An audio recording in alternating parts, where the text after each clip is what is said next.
Zeburis ju shpall pra Davudit a.s. dhe Sulejmanit a.s. Ai është një libër pra fjala e Allahut, ku në të gjenden mësime për jetën, që njerëzit të besojnë Allahun, të zbatojnë drejtësinë, të largohen imoralitetit, të largohen vllavrasjes. Në këtë libër, pra pastaj gjithë këto libra, po flas si Tevrati, Zeburi, Ungjilli, krejt këto libra me radhë, janë Kurani është përmbledhje e krejt këtyre, domethënë, është pra Kurani famlart.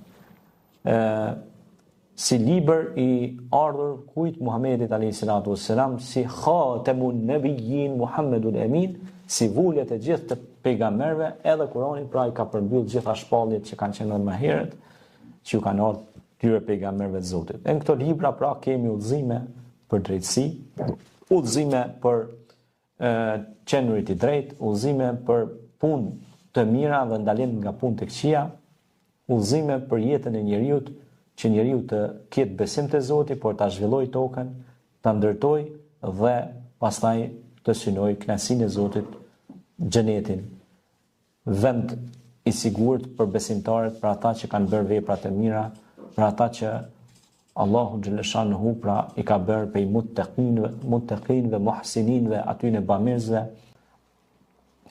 që si thot të Zoti në Kur'an, inna Allaha ma'al muhsinin, pra Allahu është me bamirësit. E të tillë ishin këta burra të lartë, vigan, të patrembur, që Allahu u dha Zeburin, ku aty gjenden mësimet për këtë jetë dhe për jetën tjetër.